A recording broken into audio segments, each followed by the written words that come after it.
In the late 1990s, I was in my 20s, and I was always seeking answers about the mysteries of the universe. It was when I was working a late shift, also known as the graveyard shift, that I discovered a radio program that was about aliens and government conspiracies. I loved it. Around this time, I also discovered Alex Jones. He was on the radio and on Austin Public Access TV. Then came the moment when Alex infiltrated Bohemian Grove, a spectacle I had never witnessed before. I have the original broadcast on VHS somewhere in my archives. As soon as Alex returned from California with footage from Bohemian Grove, he wasted no time airing it on Austin Cable Access TV. It didn't take long for me to decide that I wanted to be on cable access too. My ego kicked in and I felt compelled to share my thoughts. On my first day at the Cable Access Studios in late 2002, I bumped into Alex and shared an idea I had about Stanley Kubrick. That was pretty much the extent of our conversation. Surprisingly, learning video production technology came naturally to me, and I constantly experimented with video broadcasts while pushing boundaries beyond what had been done before. During that period, I crossed paths with other creative individuals who were also hosting their own shows, memories that still stand out vividly in my mind. On April 3rd, 2004, I hosted a live show discussing Eyes Wide Shut and Wolfgang Amadeus Mozart. When I say live, it means these shows were produced and aired in real time. No post-production magic here. Pre-planning clips was crucial for seamless delivery, and it required quite a bit of careful coordination. This Kubrick show was pretty much everything I had talked to Alex about when I first met him. Now here's where things get interesting. This particular show gained significant popularity. One night, while hanging out with friends on 6th Street, a massive football player-sized person approached me with a low voice and asked if I had hosted the Eyes Wide Shut show. Nervously, I replied, yes. To my surprise, he complimented me, saying it was good. It was moments like these that made me realize how recognizable I had become from being on TV. However, what I never expected was, when on April the 22nd, 2004, Alex went on Coast to Coast AM with George Norrie and started discussing the ideas I had shared about Kubrick and Mozart on my show just a few weeks prior. I believe that Mozart joined the Masons, believing it to be a fraternal order intent on doing good, but then realized he was wrong. By Constance Weber's account of Mozart, he said he had been poisoned. He believed he was poisoned. Now, like I said before, Kubrick died mysteriously, similarly to the way Mozart died.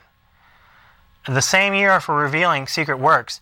Now, Mozart died 1791, the same year as The Magic Flute, and Kubrick died 1999, the same year as Eyes Wide Shut. Power corrupts, absolute power corrupts absolutely. And when Stanley Kubrick makes a film like Eyes Wide Shut, what he was telling us is, hey folks, this is going on behind the scenes. Mozart, it was clearly killed over his last opera, The Magic Flute, exposing their activities. Going back to Mozart, who was a high-level Mason, got into the Illuminati because he thought they were good, found out they were bad, then he wrote this big symphony about it, then told his family that they're going to kill me over this. I'm about to die, and a few days later he did die of obvious poisoning. The following week, as I prepared for my next show, Alex approached me. I mentioned that I had listened to him on Coast to Coast, but conveniently left out the part about my Kubrick discussion. Instead, I congratulated him on his appearance on such a prestigious platform. I genuinely felt happy for him. Jealousy or envy isn't my thing. Anyway, during our conversation, he offered me a job as a video editor for him. To be honest, I doubted my abilities and wasn't sure if I could handle such a professional gig. So, what did I do? I suggested working for him unpaid for a week so he could assess whether or not I met his expectations. It was my way of testing the waters without committing fully. He must have really wanted me to work for him because I remember him being persistent. I had just started a job at a telecommunications company, and I was in training, so I didn't want to leave right after being hired. That's why I told Alex no. But then his wife Violet got on the phone and started yelling at me. She said, "Do you know how many people would love to work for my husband?" So, let me take a moment to talk about what I enjoyed about watching Alex Jones. He wasn't just on public access TV, he also had a radio show, and I was a fan of both. Now I have to admit that it does require some discernment when listening to him. Unfortunately, not everyone realizes this. What I mean is, people tend to take what he says at face value, even though he tends to exaggerate things. But I understood all of this, and it didn't bother me. Another Access TV producer once made a joke about Alex, saying he takes an incident and multiplies it by 100. It was a joke, but there was some truth to it. For example, one time there was a little commotion at the public access studios and Alex confronted a few managers, maybe 3 or 4 people at most. However, when he told the story on air, he claimed there were 100 people involved, no kidding. But like I said, I was okay with all of that because I saw it more as artistic license than outright lying. That being said, another thing I liked about him was how he would say things like, "It doesn't matter about the left or the right. They're both sides of the same coin." He used this phrase to refer to the two-party political system. When looking at things from Alex Jones' point of view, he believed that there was a hidden agenda by a powerful ruling group who wanted complete control. And even from my own perspective, it did seem like there was some truth to it, and I still believe that now. However, after I left Jones in 2004, I noticed that he gradually started leaning towards the far right. But that wasn't how he started out originally. So originally, I wasn't going to work for Alex, although I kind of wanted to. But here's what happened. I had to move out of my house in a hurry, and because the electricity was off, I asked my new job if I could leave early before sunset, since moving in the dark would be difficult. My boss told me no. So, in response I said, "Thanks for nothing." It was a stupid thing to say, but I do have a bit of an anti-authoritarian streak in me. And guess what? I got fired the next day. Perhaps I said that to my manager because I wanted to sabotage my new job so I could work for Alex. I have to be honest, it was like a dream come true to get paid to do video production. But at this point, I needed a new job, so I asked Jones if the offer was still available, and he said it was. He invited me to eat with him at IHOP. He asked me how much money I wanted to get paid, and I gave him a dollar amount that satisfied me. Jones gave me the keys to his video production office located off Manchaca Road. I wonder if he still uses that place. It was actually an office building with multiple offices inside. The first time visiting the office, I rode my bike there since it wasn't too far from my new dwelling. It surprised me that Alex Jones lived in South Austin like myself. It's an area with its own unique vibe, which makes me proud to be from there. When I first got to the office, I think it was on a Sunday, there wasn't anyone around and it was really quiet. So to kill some time, I decided to watch the Nuremberg TV miniseries with Alec Baldwin in Alex's office. In the office, he had shirts for sale with slogans like "Tyranny Response Team" and "Mass Murderers Agree," "Gun Control Works," as well as his own films such as 911 Road to Tyranny. He also had a collection of VHS tapes that were sent in by fans, which he referred to as gold. There was one particular VHS of George Poppy Bush on the Dennis Miller Show, jokingly talking about Hitler being a nice guy because he had a dog. I've searched everywhere online but can't find that clip. And then there were the digital tapes on the shelves, containing either public access TV broadcasts or footage from the Bohemian Grove. It was mind-blowing to be in proximity of the master tapes of the Bohemian Grove footage. Later, when I visited Alex's home and entered the area where Violet Nichols had her office and ran the website, I noticed a metal cabinet that stored the cameras used to film the Bohemian Grove ritual. I later found out that Chris Athanas, another Austin cable access producer, provided those cameras. Despite her previous criticism towards me, I actually liked Violet. She was the webmaster for INFOWARS.com, where one of my responsibilities was assisting with the website. Since I had some experience in web creation, it wasn't something completely unfamiliar to me. Violet taught me how to use Adobe Photoshop for creating motion GIFs. I received my payment in the form of a check from Magnolia Management, which I assumed was the production company owned by Violet. Her real name is Kelly. It seems like Violet has a strong affinity for flowers, considering she named both herself and her production company after them. At the Meredith office, I worked with a woman named Shirley. She was a plump, blonde woman who handled all the administrative work. She used to work for Texmars, but ended up working for Alex for reasons I can't remember. We got along well and would often joke about quitting. Shirley once told me a story about how Tex Mars said blowjobs were not considered sexual activity for Christians, and Tex Mars' wife seemed surprised by this statement. One time, I made a joke to Shirley about making out with Violet, which was probably not the smartest move. My role at Alex's company was quite diverse. While Violet handled most of the webmaster duties for INFOWARS.com, I would assist by creating images and gathering relevant news articles and formatting them in a way that matched the visual style of InfoWars. Additionally, I also took care of Alex's weekly live shows by converting them into files suitable for streaming on Prison Planet TV. Paul Joseph Watson was responsible for managing Prison Planet TV, and I would occasionally have conversations with him over the phone regarding the files I was sending to him in England. Being a big fan of the Beatles, I couldn't help but notice that he had a striking resemblance in voice to George Harrison. Another part of my job involved managing orders for merchandise from the InfoWars store, such as shirts and DVDs. These orders were processed through the Yahoo Store platform, which surprised me because Jones's computer seemed vulnerable to attacks. Although I can't recall the exact internet connection at our office in Manchaca, I believe it was DNS-based, but can't be entirely sure. What I do remember is that customer information would be entered into an Excel sheet, which was integrated with a UPS shipping system of some sort. Interestingly enough, in my first week on the job, a computer technician had to come and fix a problem caused by my attempt to improve security through installing a firewall. Turns out that firewall actually disrupted the shipping process. It was all rather disappointing because anyone who wanted access to customer information just had to take it. There wasn't much computer security in place. In addition to these tasks, I would handle packages and mail them through the post office. Occasionally, I would also visit Alex Jones's father's business at Castle Dental on South Lamar to pick up mail. There were times when I was asked to retrieve something from a storage facility as well. Lastly, there were instances where I acted as a typist for Alex. We once went to Starbucks and he would start talking while I diligently typed away. Just so you know, I'm actually a pretty fast typist, averaging around 75 words per minute.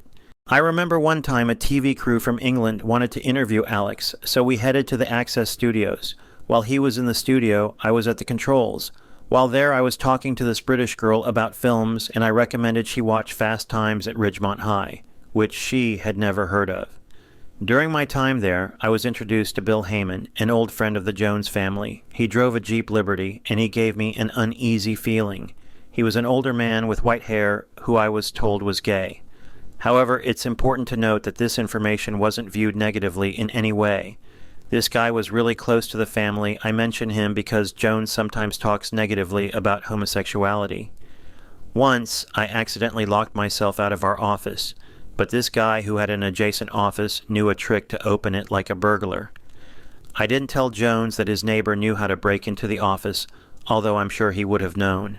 There must have been surveillance cameras there, but I could never find out where they were. I say this because Jones would always say something that hinted at what I had been doing before. It was a bit creepy, but I thought I could tolerate it. However, there was some irony in the fact that Jones often criticized the government for infringing on Americans' freedoms, yet he was surveilling employees. Around this time, Alex was asked to act in Richard Linklater's film, A Scanner Darkly. He basically reprised his role from Waking Life. Alex loved spending time with Hollywood big shots and talked about having dinner with Keanu Reeves and Winona Ryder. He even mentioned that Winona Ryder had large breasts. He tried impersonating Keanu Reeves by saying, "Yeah, Alex, I really like your show." One of the books Alex sold was a hefty book called Bloodlines of the Illuminati by Fritz Springmeier. He gave it to me as a gift, and I still have it. I was still doing my Austin public access TV show at the time. One day I brought my assistant Troy to the office to show off a bit. On one occasion, I burned incense in the office, which isn't something I usually do. However, some of the other people in the office building didn't like it and made a big fuss about it. Another time I had a strange feeling was when John Stadtmiller from the Republic Broadcasting Network came to the office. I think he was surprised to see a Latino working there, and he didn't seem pleased at all.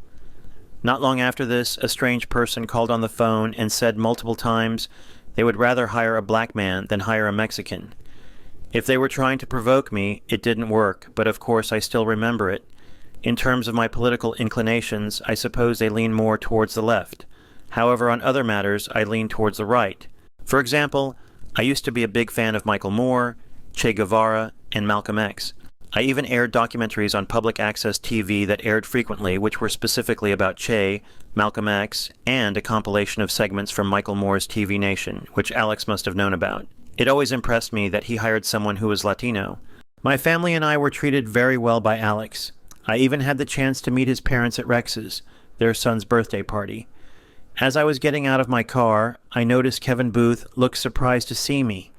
I wondered if it was because he had seen my shows and found it odd for me to be there, or if he thought it was strange for a Latino person to attend. Who knows?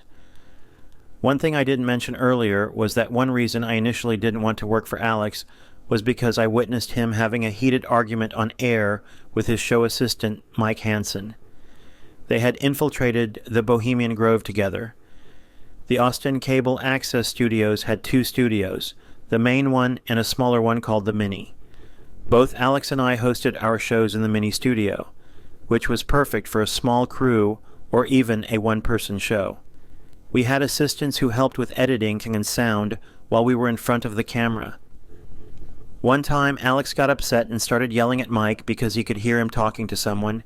It was a complete meltdown, and it was the angriest I had ever seen Alex. This incident made me question whether I wanted to work with him. However, it's worth mentioning that he never lost his temper with me. Our conversations were always pleasant, and I made sure not to do anything to upset him either. Maybe there were instances when he got upset with me that I wasn't aware of. I remember once joking with him about the Bohemian Grove, saying, "You didn't think they would let you get away with that, did you?" His smile faded immediately, but I quickly moved on to other topics. There is one last thing worth mentioning. Alex had some people working for him, a maid and landscaper, who didn't speak English. It made me wonder if they were undocumented migrant workers. If they were, it would have been hypocritical for Jones to hire them while criticizing illegal immigration at the same time. But again, I can't say for sure if they were illegal or not. During my time working for Alex, I thought it would be a good idea to keep a journal to document everything that happened. However, I never actually did it, so all that I've written here is from memory. One thing that has always puzzled me is when I was in the kitchen with Alex and Violet at their house. They offered me a drink, which I didn't really want, but took a small sip out of politeness as their guest. They told me to keep the glass and beverage. Later on, when I got back to my car, I threw out the drink. Did they put something in there? Who knows? In the end, my constant jokes about quitting with Shirley became more serious. Eventually, I made the decision to pack up all my belongings and never return. To be honest, there are some details that I'm leaving out. But what I can tell you is this. There's a saying, never meet your heroes, and in my case, it holds true. I truly admired Alex Jones, but that admiration should have stayed at a distance. If I had the chance to do it all over again, I would not work for him. I wanted to share this story because I've always wanted to clarify things. In a previous video, I mentioned that I felt honored to work for Alex Jones, and that's true. However, there's more to the story than what I said before. Recently, I watched a documentary called The Truth vs. Alex Jones on Max Streaming, and it made me think it's the right time to tell my experience working with Alex. The last time I spoke with Alex was in 2015. He had done an interview with Al Jurgensen of the industrial rock band Ministry, and I wanted to ask him some questions about it. Before we got off the phone, the last thing he said was, "You know, I spoke with Kubrick's daughter."